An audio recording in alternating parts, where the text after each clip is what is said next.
오늘 함께 나눌 하나님 말씀은 히브리서 7장 11절부터 8장 6절까지입니다. 히브리서 7장 11절부터 8장 6절까지의 말씀을 저와 여러분들이 한 절씩 교독하겠습니다. 조금 길지만 교독하도록 하겠습니다. 레위 계통의 제사 직분으로 말미암아 온전함을 얻을 수 있었으면 백성이 그 아래에서 율법을 받았으니 어찌하여 아론의 반차를 따르지 않고 멜기세덱의 반차를 따르는 다른 한 제사장을 세울 필요가 있느냐?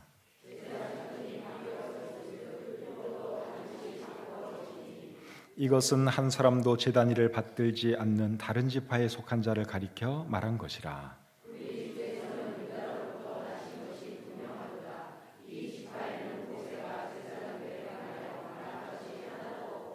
멜기세덱과 같은 별다른 한 제사장이 일어난 것을 보니 더욱 분명하도다.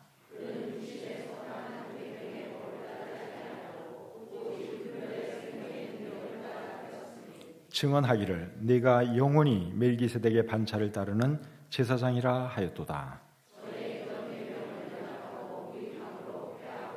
율법은 아무것도 온전하게 못할지라 이에 더 좋은 소망이 생기니 이것으로 우리가 하나님께 가까이 가느니라.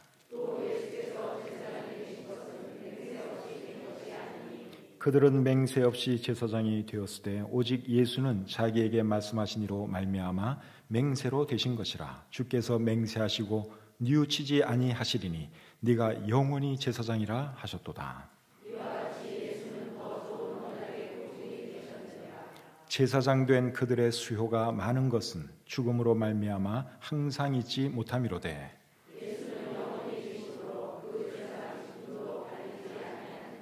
그러므로 자기를 힘입어 하나님께 나아가는 자들을 온전히 구원하실 수 있으니 이는 그가 항상 살아계셔서 그들을 위하여 간구하심이라.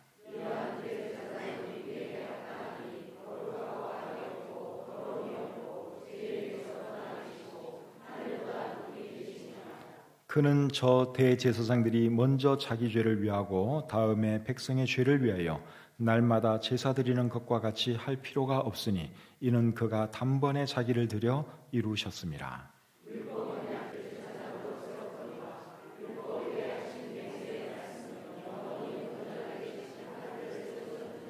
지금 우리가 하는 말의 요점은 이러한 대제사장이 우리에게 있다는 것이라. 그는 하늘에서 지극히 크신 이의 보좌 우편에 앉으셨으니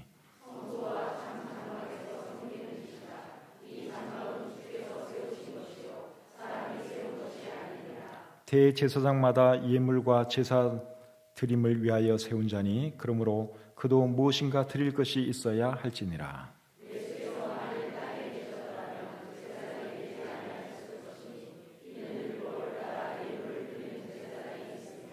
그들이 섬기는 것은 하늘에 있는 것의 모형과 그림자라. 모세가 장막을 지으려 할 때에 지시하심을 얻음과 같으니 이르시되 삼가 모든 것을 산에서 내게 보이던 본을 따라 지으라 하셨느니라. 그러나 이제 그는 더 아름다운 직분을 얻으셨으니 그는 더 좋은 약속으로 세우신 더 좋은 언약의 중보자시라. 아멘. 하나님 감사합니다. 저들을 구원해 주시고 매주일마다 이곳에 모여서 또 주님을 예배할 수 있으니 얼마나 감사한지요. 하나님 아름다운 좋은 계절이 되었습니다.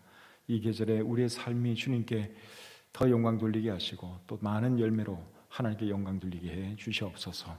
오늘 이 자리에서 하나님을 예배하는 우리 신실한 주님의 백성들 기억해 주시고 신령과 진리 가운데 예배할 때 하나님의 영광 받아 주시옵소서. 또 이 자리를 정말 사모하지만 건강이 좋지 못해서 함께하지 못하는 지체들이 있습니다. 불쌍히 여겨주시고 또 건강 허락하셔서 하루속히 이 자리에서 우리와 함께 주님을 섬기기에 부족함 없도록 도와주시옵소서. 부족한 종이 말씀 전할 때 함께해 주시고 도와주시기를 원하오며 예수님의 이름으로 기도합니다. 아멘. 자리에 앉겠습니다. 가을이 깊어가고 있습니다. 가을은 독서의 계절이라고 하는데 이 가을에 다른 책도 많이 읽으시고 무엇보다도 하나님의 말씀인 성경을 많이 읽는 저와 여러분들이 되었으면 좋겠습니다. 우리 교회는 여러분들이 성경을 1년에 1독할 수 있도록 매주보에 매일매일 읽어야 하는 그 말씀을 소개해 주고 있습니다.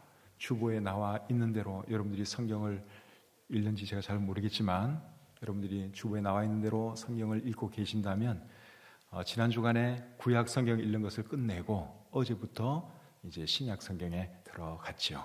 성경을 읽고 있는 분들은 제가 무슨 말하는지 이해가 되시죠? 예.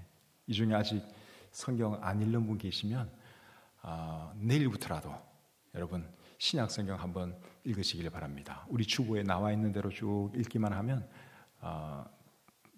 지금부터 읽어도 신약은 한번 끝낼 수 있습니다. 내일 통독 본문이 마태복음 8장부터 시작이 되죠. 그러니까 7장만 빨리 읽으면 7장만 먼저 빨리 읽으면 내일부터 우리 주보에 나와 있는 대로 여러분들이 성경을 읽으실 수 있고 거기에 맞춰 읽으면 신약 성경 올해 가기 전에 끝낼 수 있습니다. 성경은 구약과 신약으로 이루어져 있죠. 구약은 예수님께서 이 땅에 태어나기 전에 기록된 말씀이고 신약은 예수님께서 이 땅에 태어나시고 난 후에 기록된 말씀입니다. 성경의 주인공은 예수님이고 성경의 주제는 구원입니다. 요한복음 5장 39절에서 예수님은 성경에 대해서 이런 말씀을 하십니다. 우리 같이 한번 읽어보겠습니다. 요한복음 5장 39절 시작. 너희가 성경에서 영생을 얻는 줄 생각하고 성경을 연구하거니와 이 성경이 곧 내게 대하여 증언하는 것이니라. 여기 보시면 성경이 누구에 대하여 증언하는 것이라고 그랬습니까? 예수님 자신에 대해서. 여기 말하는 이 성경은 구약 성경을 말하는 거예요. 예수님 당시에는 신약 성경이 기록되지 않았죠. 그래서 여기서 말하는 이 성경은 구약을 말하는 건데 구약 성경이 예수님에 대해서 증거한다고 말씀하고 있습니다. 그래서 구약 성경은 오실 예수님에 대한 말씀이고 신약 성경은 오신 예수님에 대한 말씀이라고 할 수 있습니다. 그리고 성경이 기록된 목적은 구원이라고 제가 말씀을 드렸는데 방금 읽은 요한복음 5장 39절 앞부분을 제가 다시 한번 읽으면 이렇게 되어 있습니다. 너희가 성경에서 영생을 얻는 줄 생각하고 성경을 연구하거니와. 그러니까 성경을 읽으면 뭘 얻는다는 것입니까? 영생을 얻는다는 것이죠. 여기 말하는 성경은 구약 성경이에요. 그러니까 구약 성경이 기록된 목적은 뭔가 하면 사람들에게 영생 주는 것, 즉 사람들을 구원하는 것이 구약 성경의 목적이다 하는 거 우리가 알 수 있고요. 신약 성경의 목적도 똑같습니다. 요한복음 20장 31절 우리 같이 한번 읽어보겠습니다. 요한복음 20장 31절입니다. 자, 같이 읽죠. 시작. 오직 이것을 기록함은 너희로 예수께서 하나님의 아들 그리스도이심을 믿게 하려 함이요 또 너희로 믿고 그 이름을 힘입어 생명을 얻게 하려 함이니라. 역시 같은 말씀인데 성경 말씀을 통해서 예수님이 그리스도인 것을 믿고 영생을 얻게 하는 것이 그 목적이다. 여기 말씀하고 있습니다. 요한복음 20장 31절은 사복음서에 대한 말씀이고 신약 성경에 대한 말씀이죠. 그래서 구약 성경도 그렇고 신약 성경도 그렇고 주인공은 예수님, 주제는 구원. 잊지 마시기 바랍니다. 그건 알고 성경을 읽어야지. 이 두꺼운 성경이지만 아주 심플해요. 사실은 주인공은 예수님, 주제는 뭐라고요? 구원. 우리 교회 건물 전면에 최근에 큰 플래카드를 하나 벽에 붙여놨습니다. 전면, 예배당 건물 전면에 도로 쪽에 큰 플래카드를 하나 붙여놨는데 거기에 어떤 성경 구절이 쓰여져 있는가 하면 주 예수를 믿으라 그리하면 너와 네 집이 구원을 받으리라. 플래카드 붙여놨는데 여러분 보셨어요? 못 보셨죠? 네, 또 못 보신 분도 계세요. 그러니까 잘 살피셔야 돼요. 우리 그 건물이 뭔가 달라진 건 없나. 네. 그 전면에 최근에 붙여놨어요. 근데 많고 많은 성경 구절 중에서 왜 그 성경 구절을 써놨을까요? 그러니까 결국 이제 건물을 이용해서 복음을 전하고 싶은데 어떤 성경 구절이 좋을까 생각을 하다가 그 구절 속에 성경의 주인공도 나오고 성경의 주제가 거기 나오잖아요. 주 예수를 믿어라. 그리하면 너와 네 집이 구원을 받으리라. 성경 전체를 한 문장으로 딱 이야기하면 그거예요. 우리가 전하고 싶은 메시지도 그거고. 그래서 우리 건물 전면에 이제 큰 플래카드로 그렇게 써 놓았습니다. 그래서 성경은 구약과 신약으로 이루어져 있고 신약 성경에는 예수님께서 하신 말씀, 또 예수님께서 하신 또 놀라운 일들 이런 것이 많이 나오고요. 구약 성경에는 예수님께서 이제 하실 일들이 어떤 것인가, 또 예수님이 어떻게 태어나실 것인가, 이런 예수님에 대한 예언이 많이 기록되어 있습니다. 그래서 여러분들이 구약 성경을 읽어보시면 예수님의 탄생에 대한 말씀도 있고 예수님의 고난당하심, 죽음에 대한 예언의 말씀도 있습니다. 그리고 예수님이 다시 부활하실 것이라는 예언의 말씀도 있습니다. 그 말씀은 어디 있죠? 구약 성경 중에서 예수님이 다시 부활할 것이라는 말씀. 이제 이거는 잘 모르는 분들이 많이 계시는데 시편 16편 10절에 나옵니다. 자, 같이 한번 보겠습니다. 시편 16편 10절입니다. 자, 우리 같이 한번 읽어보죠. 시작. 이는 주께서 내 영혼을 수월에 버리지 아니하시며 주의 거룩한 자를 멸망시키지 않으실 것임이니이다. 자, 이 말씀이 오실 메시아에 대한 말씀이에요. 다윗을 통해서 예수님 오시기 1000년 전에 기록된 말씀인데 여기서 말하는 주의 거룩한 자는 메시아, 예수님을 뜻합니다. 그런데 멸망시키지 않을 것임이라 그렇게 여기 말씀하고 있어요. 여기 멸망시키지 않을 것이다 하는 이 말은 썩지 않게 하실 것이다 그 말이에요. 그래서 사도행전 2장 27절 그리고 31절에 보시면 이 말씀을 예수님의 부활에 관한 말씀으로 그게 인용을 하고 있습니다. 여러분, 사람은 죽으면 다 썩잖아요. 근데 썩지 않으려면 다시 살아나는 수밖에 없습니다. 그래서 이 말씀이 예수님의 부활에 관한 말씀이라는 것이죠. 또 시편 110편 1절에도 부활에 대한 말씀이 있습니다. 자, 시편 110편 1절입니다. 같이 한번 읽겠습니다. 시작. 여호와께서 내 주에게 말씀하시기를 내가 내 원수들로 내 발판이 되게 하기까지 너는 내 오른쪽에 앉아 있으라 하셨도다. 이 말씀을 언뜻 읽으면 이 말씀이 무슨 부활에 관한 말씀일까? 그렇게 의아해할 수도 있는데 여러분들이 히브리서 10장 12절과 13절을 읽어보시면 이 말씀도 부활과 직결되어 있는 말씀인 것을 알 수 있습니다. 히브리서 10장 12절 13절 제가 한번 읽어드리겠습니다. 오직 그리스도는 죄를 위하여 한 영원한 제사를 드리시고, 한 영원한 제사를 드리셨다 하는 이 말은 예수님이 죽으신 것을 뜻하는 것입니다. 하나님의 우편에 앉으사, 하나님의 우편에 앉으신 것은 부활하셔서의 일이죠. 그 후에 자기 원수들을 자기 발등상이 되게 하실 때까지 기다리시나니. 그래서 여러분, 시편 110편 그 1절 말씀을 지금 여기서 인용을 하고 있는데 이 말씀도 역시 부활과 관련된 말씀이다 하는 것을 우리가 알 수 있죠. 그리고 또 구약 성경을 여러분들이 잘 읽어보시면 예수님이 대제사장이 되실 것이라는 말씀도 예언되어져 있습니다. 그 말씀은 어디 있는가 하면 시편 110편 4절에 나옵니다. 또 보겠습니다. 시편 110편 4절입니다. 자, 같이 읽겠습니다. 시작. 여호와는 맹세하고 변하지 아니하시리라. 이르시기를 너는 멜기세덱의 서열을 따라 영원한 제사장이라 하셨도다. 이 말씀도 예수님에 대한 말씀인데 예수님이 영원한 제사장이 될 것을 말씀하고 있죠. 원래 제사장은 레위 지파 사람만이 할 수 있었습니다. 근데 예수님은 레위 지파 사람이 아닌데도 여기 뭐라 그러는가 하면 멜기세덱의 서열을 따라 영원한 제사장이 될 것이다. 그렇게 말씀하고 있습니다. 오늘 우리가 히브리서 7장과 8장에 있는 말씀을 읽었는데 오늘 읽은 이 본문의 내용이 뭔가 하면 예수님이 영원하신 대제사장이 되는 분이다 하는 것이 오늘 읽은 이 본문의 내용입니다. 여러분, 구약시대에 제사제도가 있었죠. 구약시대의 제사제도가 완전한 것이었다면 예수님이 대제사장이 되실 필요가 없습니다. 그런데 구약시대의 그 제사제도는 완전한 것이 아니었어요. 그래서 예수님이 대제사장이 되어야 했습니다. 본문 11절을 우리 같이 한번 보겠습니다. 히브리서 7장 11절 제가 읽어볼게요. 레위 계통의 제사 직분으로 말미암아 온전함을 얻을 수 있었으면, 조금 건너뛰어서 어찌하여 아론의 판차를 따르지 않고 멜기세덱의 판차를 따르는 다른 한 제사장을 세울 필요가 있느냐. 이게 무슨 말인가 하면 구약시대에 있었던 그 제사 제도는 온전한 것이 못 되었기 때문에 하나님께서 예수님을 대제사장으로 세웠다 그 말입니다.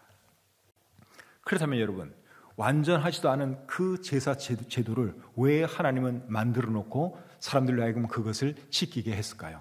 완전하지 않으면 될 거 아니에요. 근데 하나님이 하게 하셨거든요.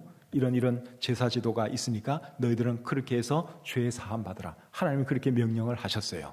왜 그렇게 하신 줄 아십니까?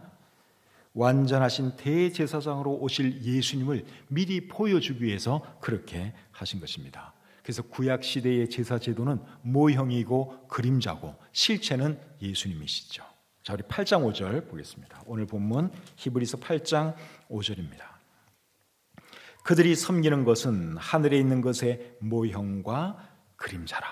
그들이 섬기는 것은 하늘에 있는 것의 모형과 그림자라. 그러니까 구약 시대에 있었던 그 제사제도 그거는 진짜가 아니라 모형이고 그림자라는 것입니다. 또 히브리서 10장 1절 보겠습니다. 율법은 장차 올 좋은 일의 그림자일 뿐이요 참 형상이 아니므로 해마다 늘 드리는 같은 제사로는 나오는 자들을 언제나 온전하게 할 수 없느니라. 여기도 보시면 율법은 장래일, 좋은 일의 그림자라고 말씀을 하고 있고, 그리고 그 제사로는 사람들을 온전하게 만들 수 없다, 그렇게 말씀하고 있죠. 골로새서 2장 17절은 또 이렇게 말합니다. 이것들은 장래일의 그림자이나 몸은 그리스도의 것이니라. 그러니까 구약 시대의 그 제사 제도는 그림자에 불과한 것이고 진짜는 예수님께서 행하시는 그 제사, 그것이 진짜라는 것이죠. 이해가 되시죠? 예. 그럼 여러분, 예수님이 대제사장이 되어야 할 분 같으면, 원래 제사장은 레위 지파 사람만 될 수 있다고 제가 말씀을 드렸죠. 그러면 예수님이 아예 레위 지파 사람으로 오셨다면 바로 그냥 이게 더 설명하기가 훨씬 더 좋지 않겠는가 하는 생각을 할 수 있습니다. 예수님이 레위 지파였으니까 예를 들어서 대제사장이 되시는 분이다. 설명하기가 진짜 좋죠. 근데 예수님은 무슨 지파로 오셨습니까? 유다 지파 사람으로 오셨어요. 자, 거기에 대해서 우리 오늘 본문 14절에 이렇게 말을 합니다. 자, 14절 한번 보겠습니다. 7장 14절. 7장 14절을 보시면 우리 주께서는 유다로부터 나신 것이 분명하도다. 이 지파에는 모세가 제사장들에 관하여 말한 것이 하나도 없고, 그러니까 유다 지파는 제사장하고는 아무런 관계가 없는 지파다, 그 말이죠. 근데 문제는 예수님이 유다 지파의 혈통을 통해서 오셨다는 사실입니다. 그 이유가 뭘까요? 그 이유는 뭔가 하면 예수님은 대제사장으로서도 사역을 하실 분이지만 왕으로서도 사역을 하실 분이거든요. 근데 구약 성경을 보시면 왕은 또 어느 지파에서 나오느냐? 유다 지파에서 나옵니다. 창세기 49장 8절부터 10절에 보시면 야곱이 자기 아들들에 대해서 쭉 예언을 하는데 유다에 대한 예언을 하면서 유다 자손 가운데 왕이 나올 것을 예언하고 있습니다. 그래서 예수님은 대제사장이기도 하지만 왕이기도 하지요. 그래서 예수님은 유다의 혈통을 통해서 이 세상에 오신 것입니다. 그렇기 때문에 이 세상에서는, 이 땅에서는 예수님이 대제사장이 될 수가 있습니까? 없습니까? 이 땅에서는 예수님이 대제사장이 될 수가 없어요. 왜냐하면 일단 레위 지파 출신이 아니고, 그리고 오늘 이 본문이 기록될 그 당시에 예루살렘에 성전도 있었고, 그리고 성전에서 일하는 대제사장도 있었습니다. 그러니까 그 자리에 절대로 예수님이 들어갈 수가 없는 거예요. 절대로 대제사장이 될 수가 없습니다. 자, 오늘 본문 8장 4절을 한번 보겠습니다. 8장 4절. 예수께서 만일 땅에 계셨더라면 제사장이 되지 아니하셨을 것이니 이는 율법을 따라 예물을 드리는 제사장이 있음이라. 그러니까 율법을 따라 예물을 드리는 제사장이 지금 현재 있다는 것입니다. 어디 있다는 거예요? 예루살렘에. 그러니까 히브리서는 여러분 예루살렘 성전이 무너지기 전에 기록된 책이에요. 이런 걸 통해서 우리가 그 시기를 추측해 볼 수 있습니다. 그러니까 예루살렘에는 예루살렘 성전도 있었고 거기서 일하는 제사장도 있은 거예요. 그러니까 예수님이 이 땅에 계셨다면 절대로 예수님은 대제사장이 될 수 없는 분이다. 그것을 여기서 말씀하고 있는 거죠. 그런데 예수님은 히브리서가 기록될 그 당시에 이미 대제사장이셨어요. 어디서 대제사장 하신 줄 아십니까? 이 땅이 아니라 천국에서. 예수님이 천국에 가 계셨죠? 천국에서 예수님은 대제사장 일을 하고 계신 것을 오늘 본문 8장 1절 2절이 말씀하고 있습니다. 자, 우리 같이 한번 읽어보겠습니다. 8장 1절 2절 시작. 지금 우리가 하는 말의 요점은 이러한 대제사장이 우리에게 있다는 것이라. 그는 하늘에서 지극히 크신 이의 보좌 우편에 앉으셨으니 성소와 참 장막에서 섬기는 이시라. 이 장막은 주께서 세우신 것이요 사람이 세운 것이 아니니라. 그러니까 예수님께서 성전에서 지금 대제사장 일을 하고 계시는데 그 성전은 사람이 세운 것이 아니고 하나님이 만드신 것이라고 말씀하고 있죠. 그러니까 여러분, 이 말씀에 의하면 천국에도 뭐가 있는 것입니까? 성전이 있는 거죠. 성전이 있는 거예요. 계시록 11장 19절에도 성전이 있는 것을 말씀하고 있는데 요한계시록 11장 19절 이렇게 말씀하고 있습니다. 이에 하늘에 있는 하나님의 성전이 열리니 성전 안에 하나님의 언약궤가 보이며 또 번개와 음성들과 우레와 지진과 큰 우박이 있더라. 예, 하늘에 있는 하나님의 성전이 열렸다 하는 이런 표현이 나오는데 하늘, 천국, 그 천국에 여러분 성전이 있다는 것입니다. 그런데 또 요한계시록 21장 22절에는 이런 말씀도 있어요. 21장 22절. 성 안에서 내가 성전을 보지 못하였으니 이는 주 하나님 곧 전능하신 이와 및 어린 양이 그 성전이십니다. 그러니까 천국에 성전이 있다는 말씀도 요한계시록에 나오고 사실 천국 자체가 성전이죠. 거기에 하나님이 계시니까.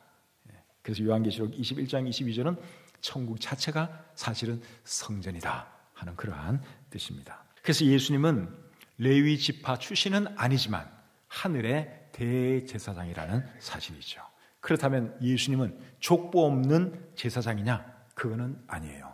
예수님은 멜기세덱의 계열을 따른 제사장이라고 오늘 이 본문이 말씀해주고 있습니다. 16절 17절 보겠습니다. 7장 16절 17절. 자, 우리 같이 한번 또 읽겠습니다. 16절 17절 시작.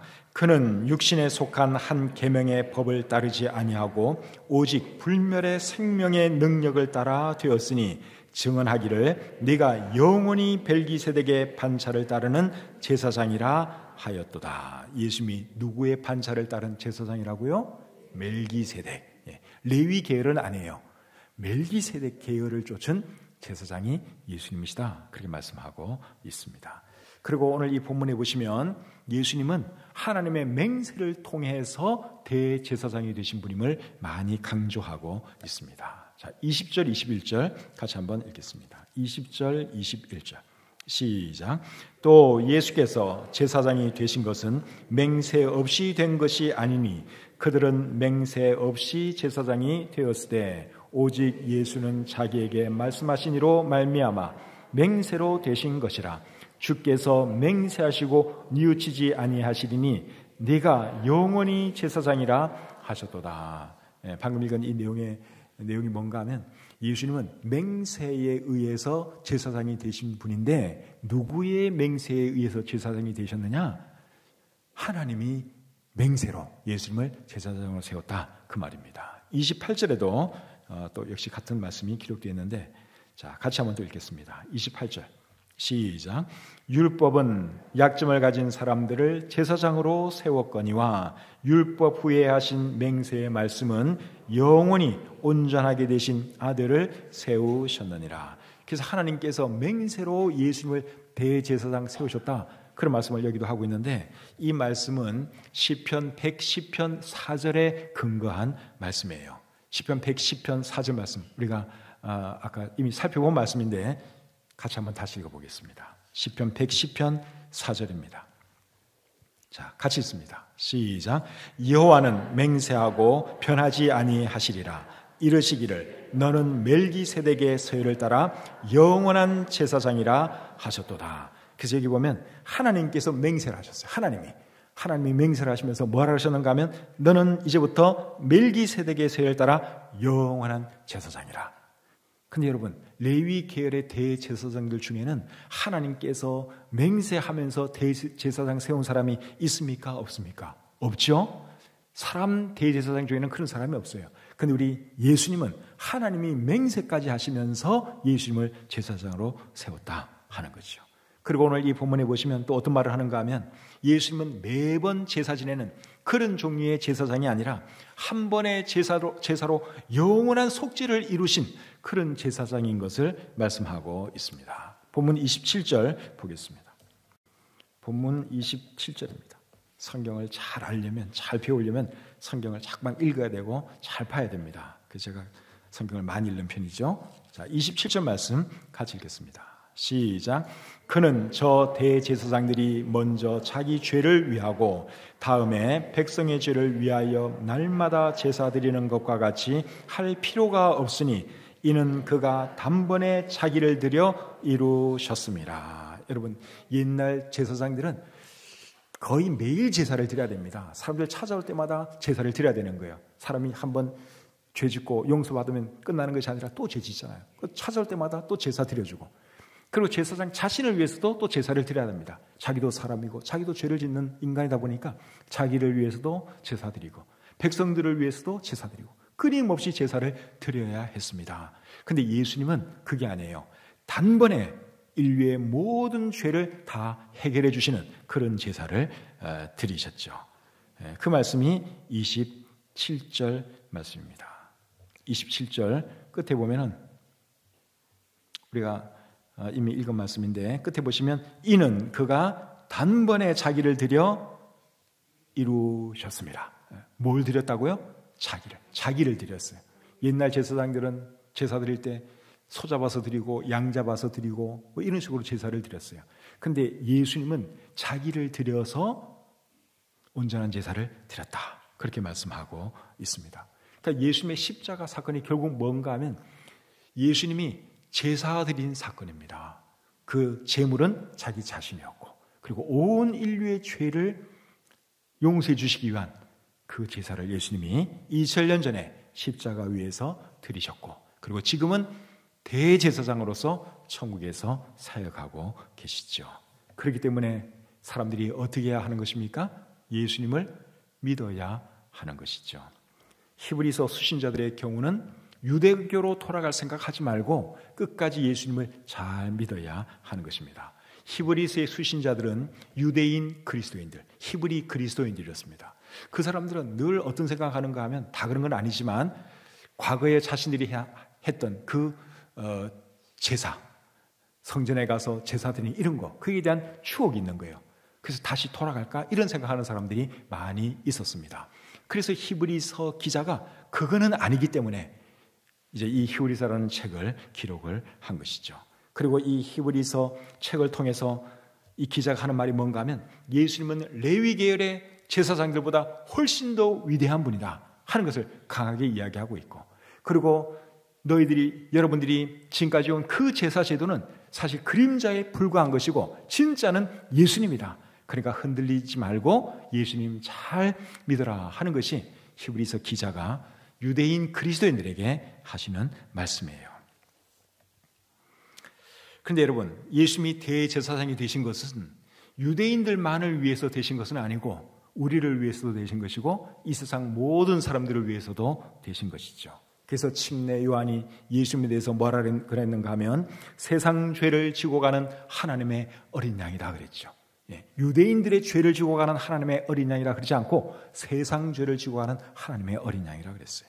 요한복음 3장 16절에는 하나님이 세상을 이처럼 사랑하사 독생자를 주셨다고 했지 하나님이 유대인들을 사랑하사 독생자를 주셨다고 하지 않았습니다. 그래서 예수님이 여러분 유대인이고 또 우리 성경은 마치 유대인들 위주로 다 기록이 되어 있는 것 같지만 예수님은 이 세상 모든 사람들의 죄의 문제를 해결하기 위해서 이 땅에 오신 분이고 이 세상 모든 사람들의 대제사장이 되시는 분이다 하는 것을 여러분들이 잊으시면 안 됩니다.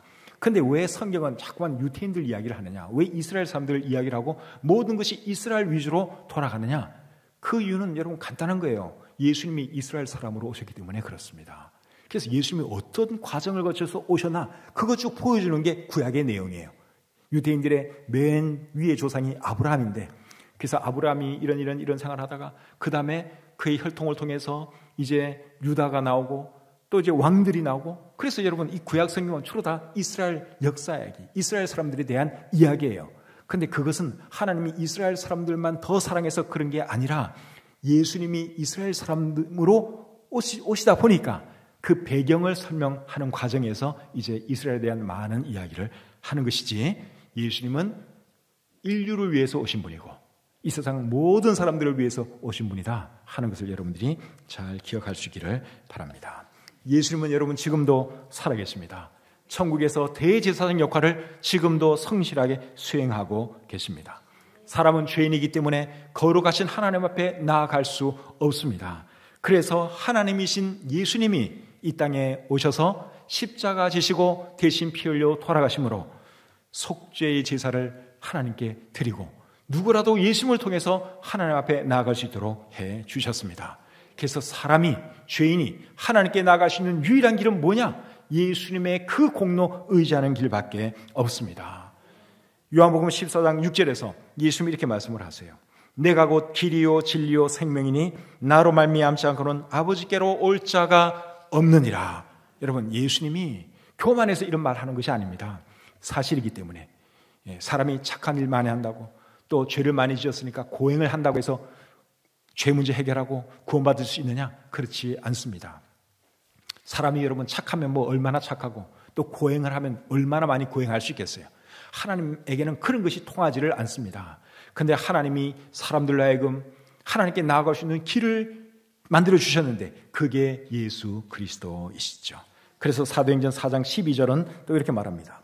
다른 이로서는 구원을 받을 수 없나니 천하 사람 중에 구원을 받을 만한 다른 이름을 우리에게 주신 일이 없습니다. 여러분, 공자도 훌륭한 분이고 뭐 소크라테스도 훌륭한 분이고 석가도 다 훌륭한 분들이지만 그분들은 어디까지나 우리보다 조금 더 나은 사람일 뿐이었습니다. 그런데 예수님은 우리와는 차원이 다른 그러한 분이셨죠.